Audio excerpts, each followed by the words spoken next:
Kalau sini kita pakai sini 500 gram kan. Jadi kat sini pun tak apa, kita boleh tabur dekat pangkal. Tengok dia mudahan dia pangkal.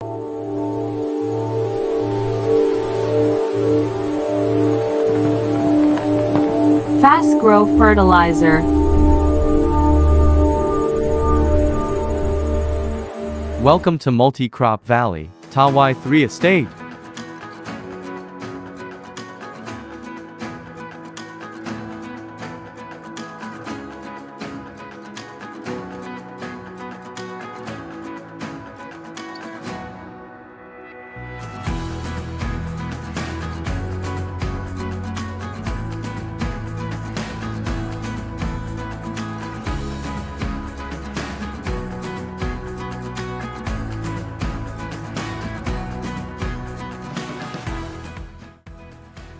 Jadi saya ucapkan terima kasih banyak datang untuk share knowledge kepada kami, insyaAllah. Jadi kami akan tanya soalan-soalan lah kan.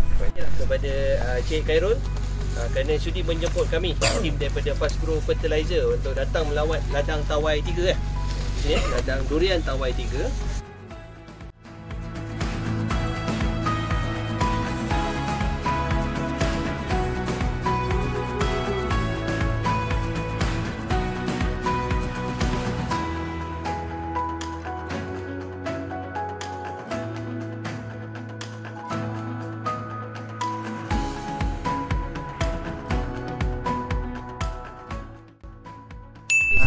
Yang ni kita akan pakai apa? Ini setengah kilo.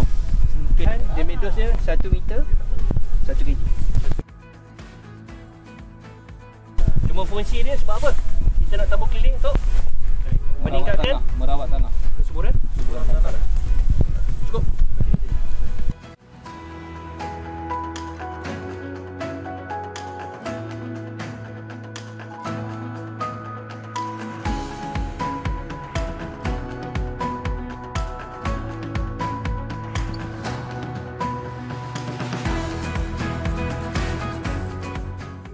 Juga 1 meter 1 kilo.